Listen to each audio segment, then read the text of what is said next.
What's up, everybody? Teague from Battle City Games, back here finally with you with a brand new deck profile. We're going to be looking at the new updated White Forest Azamina deck with the new upgrades that it just received in Alliance Insight.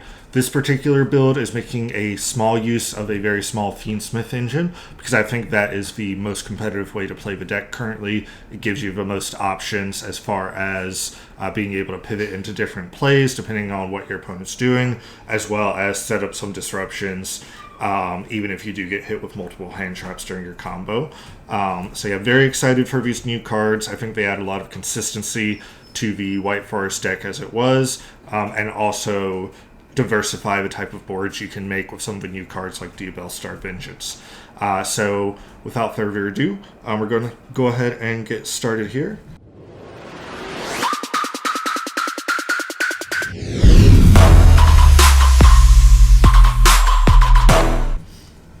So starting off with the monsters, we of course have 3 LZ of the White Forest. This is just a classic starter for the deck. Discard a spell, special her, search any White Forest monster. Always get your combos rolling, and now thanks to the new field spell you have more access to her, but you still want to be playing 3. Then we are still also on triple Sylvie of the White Forest, another 1-card starter.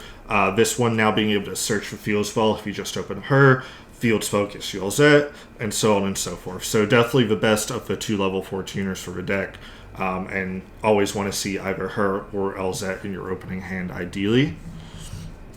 Then we're kind of on multiple 1-ofs. So 1 Rusia of the White Forest.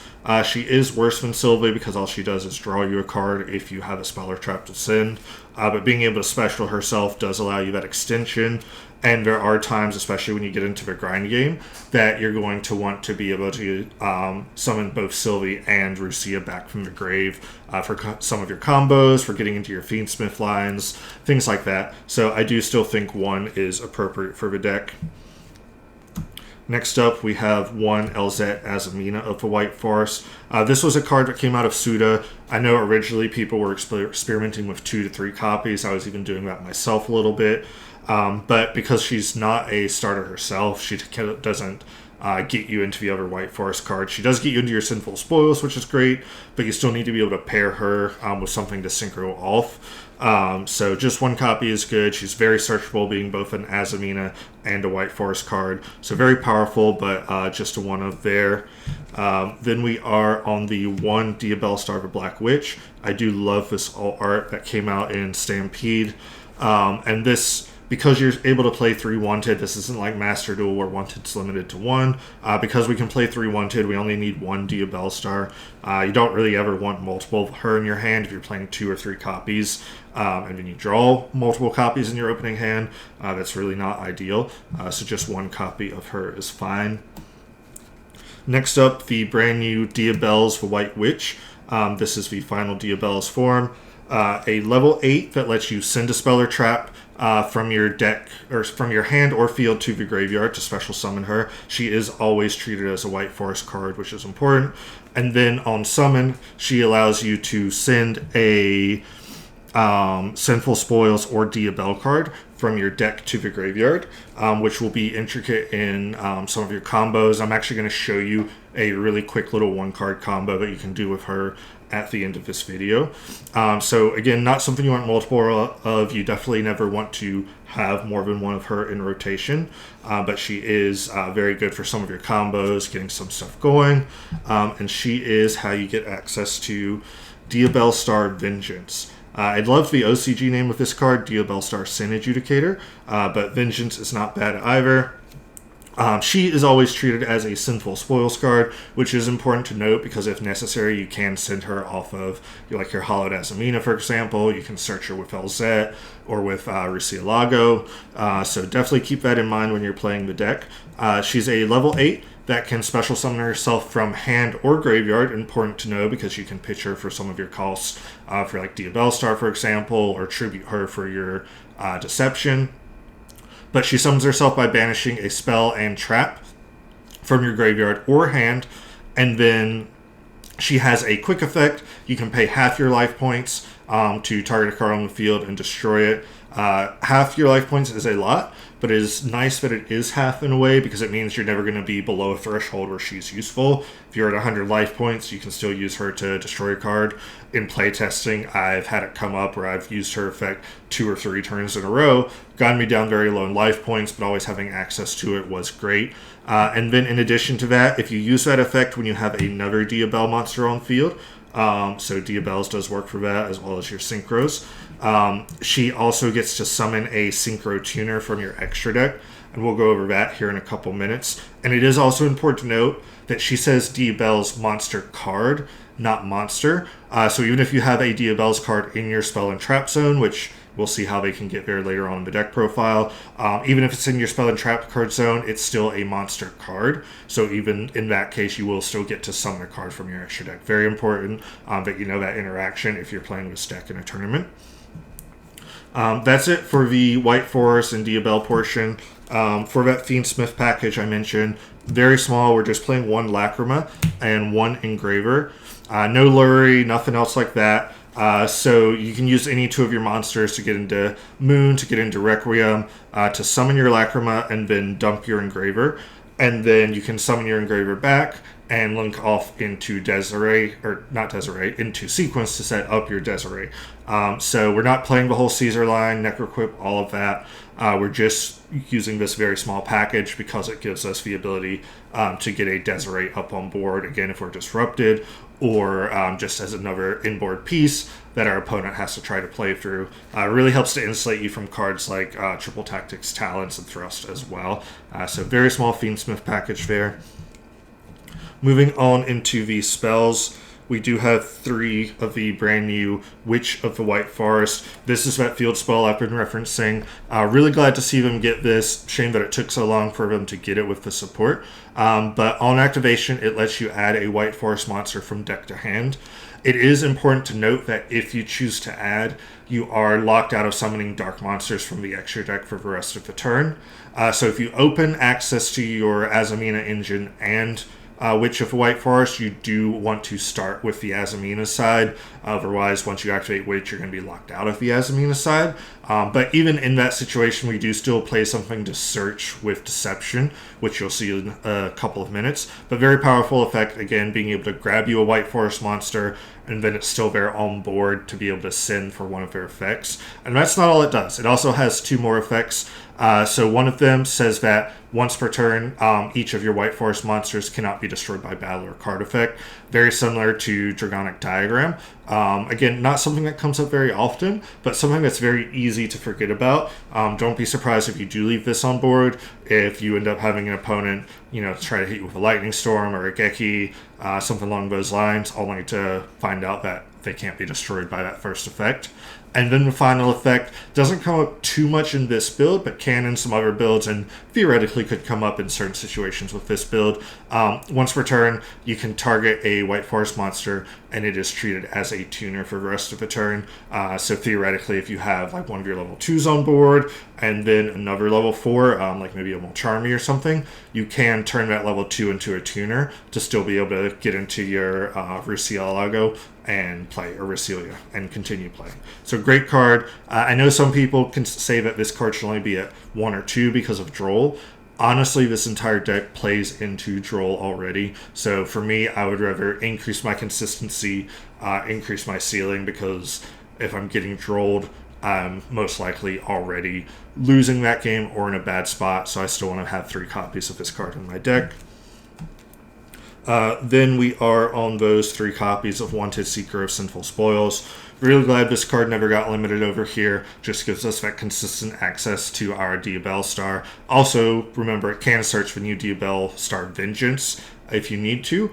Haven't had that come up too often, but don't forget it is an option if you find yourself in a situation where the Diabelle Star Vengeance is more important, or maybe you hard drew your Diabelle Star, the Black Witch, now you do have another target to search. So definitely still want 3 copies of this card.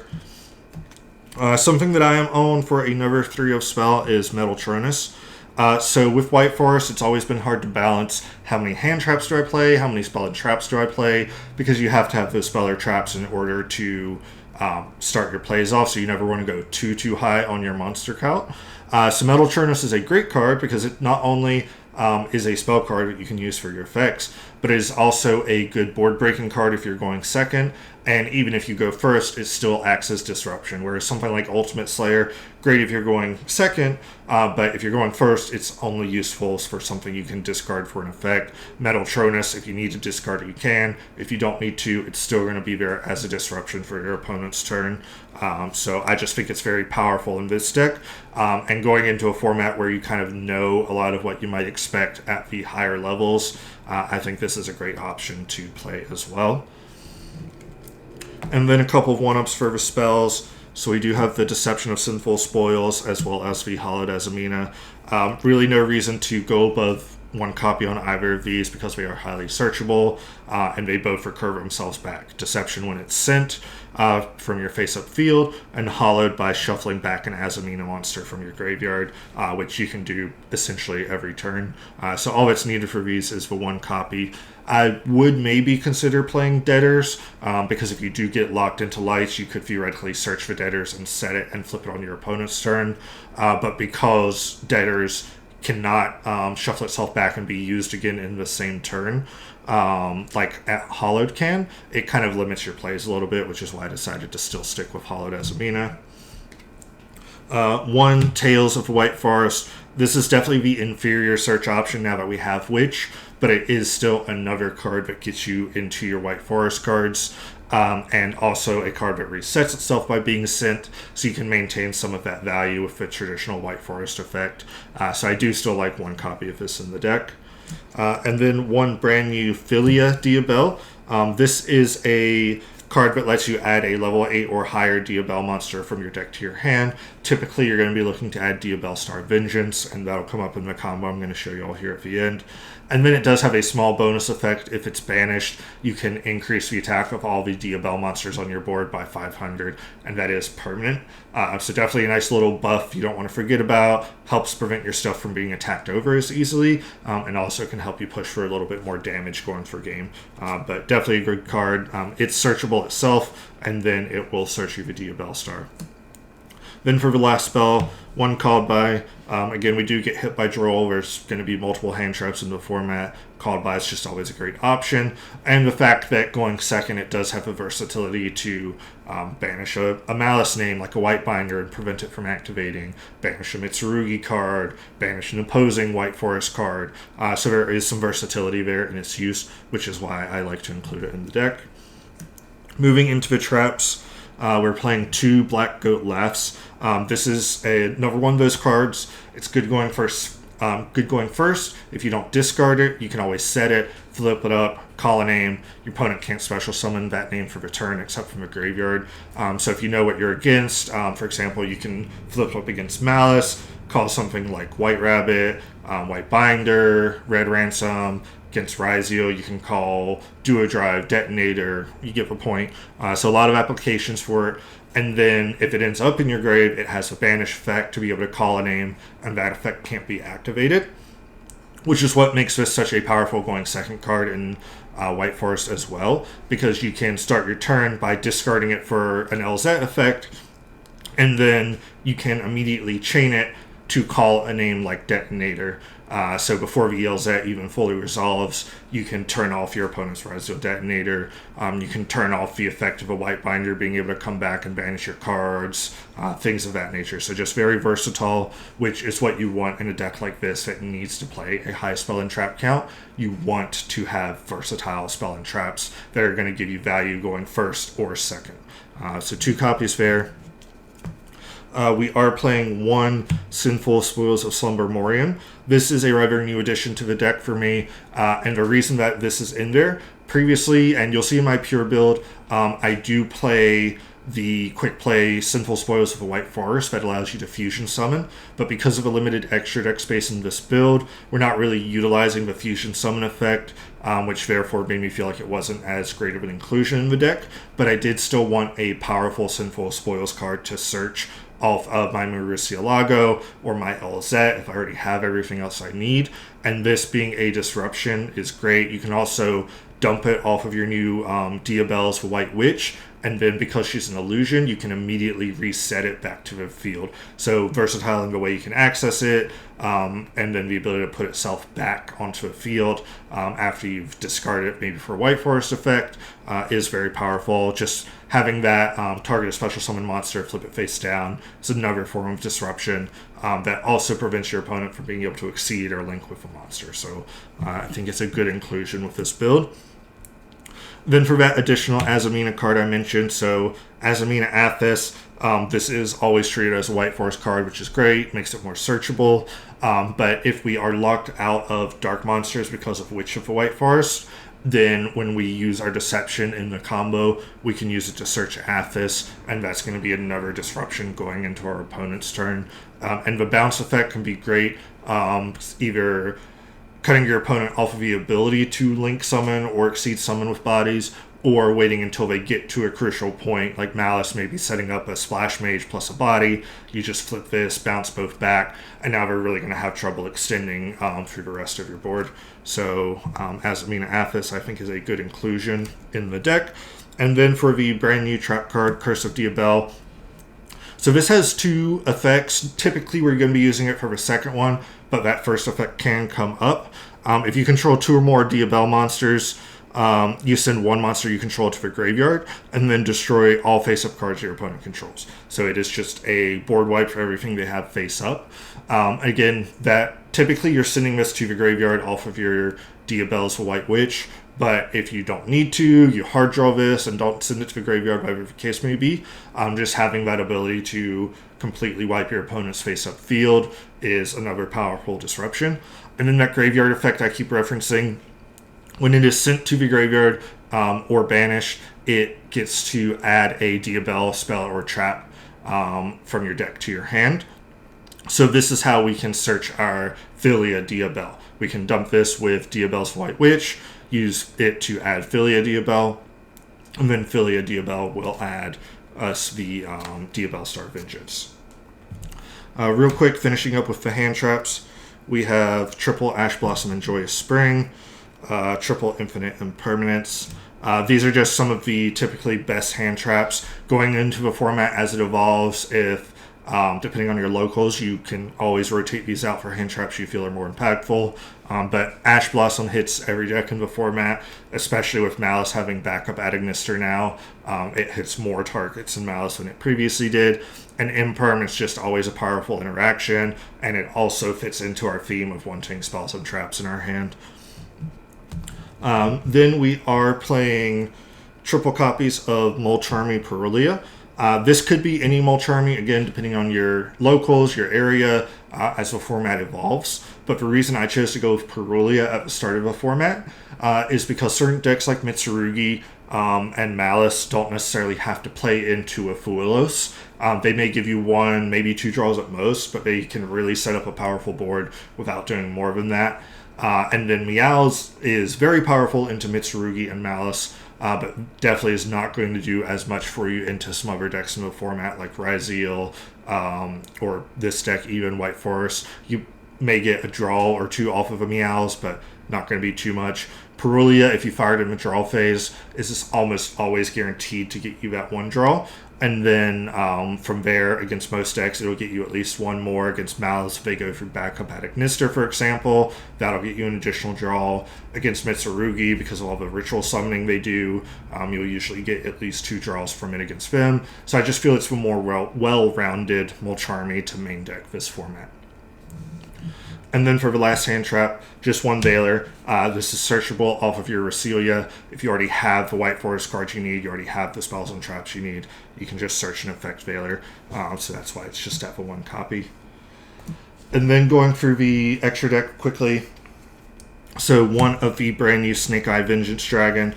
This is a level 12 synchro. It has a quick effect during the main phase. You can target a monster on the field or in the graveyard, and that's either field or graveyard, and you place it face up in your opponent's or in the owner's spell and trap zone as a continuous spell.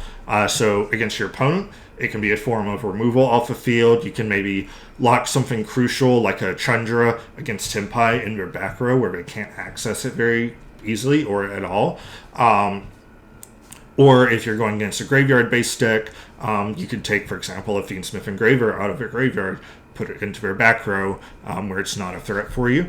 And then even for your own cards, like I mentioned, Diabell Star Vengeance checks for monster cards. So if you have a Diabell Star Vengeance and no Diabell on board, you could even get into this and then use it to place a Diabell's into your spell and trap zone.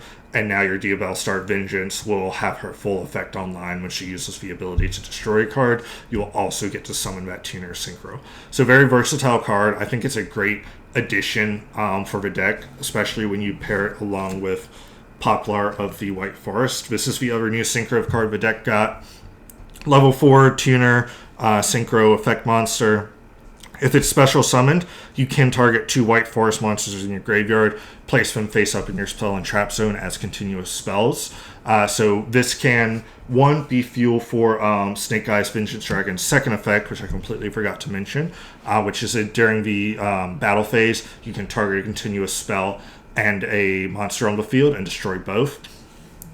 And it also gives you follow-up for your turn. So, for example, Elzette adds herself back whenever a spellcaster is summoned. So if you've added an Elzette back, and then you summon this off of your Diabells or your Diabell Synchro, you can put some White Forest monsters into your spell and trap zone, and that way you guaranteed have a spell to send off of Elzette's effect during your turn. So it provides you a little bit more follow-up. Then it does have the ability to quick synchro as well on your opponent's turn, which is part of the way that you can get into the Snake Eyes Vengeance Dragon again. So great addition as a one of. Again, you can either summon it off of your Diabell's Vengeance if her full effect is online, or your Diabell of the White Forest with her ability to summon during your opponent's turn. And fun fact, you could also theoretically, if you have 2 level 2s on board, turn one of them into a tuner and then synchro into this. Not sure what will come up, but you could do it. And then for the traditional White Forest, we have Diabell of the White Forest, Brasilia, and Sylvia. These are always played in the deck. You've got your Book of Eclipse, you've got your Search, and then you have your ability to add back a spell or trap, as well as summon out a Tuner Synchro on your opponent's turn. Also, make sure you never forget, Brasilia does protect your White Forest monsters from being destroyed by card effects while she's on the field. So definitely a useful little effect there. Then for the last synchro, we do have 1 Chaos Angel. You can make this with any of your level 2s plus your new level 8 Diabells or Diabell Star. So it is pretty easy to get into. And Chaos Angel is just always a strong monster, especially if you do make it with your Diabell Star Vengeance and one of your level 2 White Forest. That'll be a light and dark Chaos Angel, which can just be very hard for your opponent to out. And if you use Elzette as a Mina to make it, it is still a synchro summon, so you will get that search off of her effect as well. Moving into the links, all we have here is the Fiendsmith package. So we have Moon of a Closed Heaven, Fiendsmith Requiem, and Fiendsmith Sequence. Closed Heaven you can go into off of any 2 monsters. So once you've comboed, it's very easy to use a Brasilia or a Sylvie effect in the graveyard to shuffle back your synchro from your graveyard and summon, and then you can just pair that plus a Diabell Star that's on board or a Murcielago that's on board to get into Closed Heaven, to go into Requiem, to go into Sequence. So again, very small Fiendsmith package, but it does diversify your inboard and help out in your grind game a little bit. Then for the fusions, we do have Murcielago and Ilia Sylvia. These are the best 2 Azumina monsters, and the 2 that only require you to send 1 Sinful Spoils card. In this build, because of a limited extra deck space, I am not choosing to play Saint Azumina. I just feel that these are the 2 most versatile and the 2 you want to always include. Setting up that Ilia Sylvia at the start of your turn is always great to insulate your plays.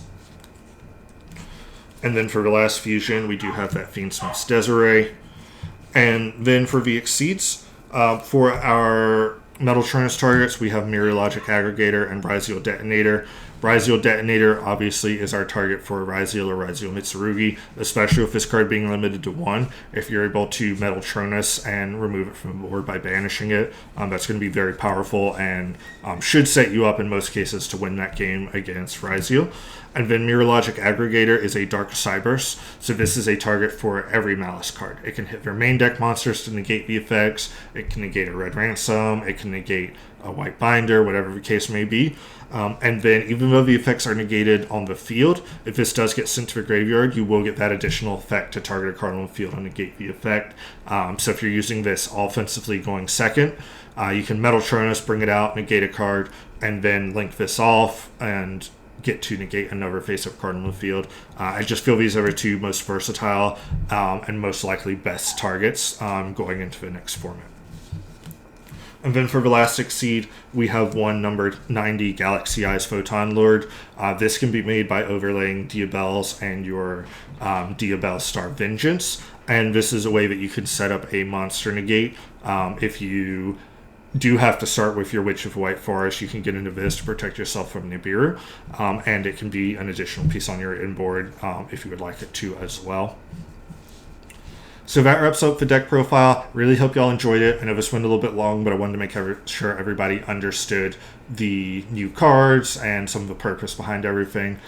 So if you only came from the deck profile, thank you for watching. Really quickly, I am going to go over that one card combo I explained. So for that, we're going to need Witch of the White Forest. We're going to need our Diabells, our Diabell Star Vengeance, our Curse of Diabell, and our Philia Diabell. So, how this works, you activate Witch of the White Forest, and you are going to search for your Diabells for White Witch. You're going to activate Diabells for White Witch, sending Witch of the White Forest to the graveyard, and special summoning your Diabells. You're going to trigger Diabell's effect to send your Curse of Diabell to the graveyard. That will allow you to add your Philia Diabell. You're going to activate your Philia Diabell to search your Diabell Star Vengeance. Now you have a trap with Curse and a spell with Philia in your graveyard, so you're going to use Diabell Star Vengeance in hand by banishing both of these two to special summon herself. You'll trigger your Philia Diabell to give everything plus 500, and then from there, you just overlay both of these into Galaxy Eyes Photon Lord. So now you are insulated from Nibiru, from Ash Blossom, etc. if your opponent didn't already use it. So if you also have an Elzette or a Sylvie in your hand, you are much more free to combo without having to worry about playing into something like Nibiru. So again, I just think it's a great option, very versatile. And if you do start with your Azamina cards, so you don't need the Photon Lord for extra insulation, then that's when you can just actually end on your Diabell Star Vengeance to have her as a disruption as well. So that wraps up the quick one card combo and the deck profile. Thank you everybody for watching. If you have any questions, leave them in the comments below. And don't forget to like and subscribe. There's going to be a lot of Alliance Insight videos coming out over the next couple of weeks. So hope you will tune in for those as well. Thanks and take care.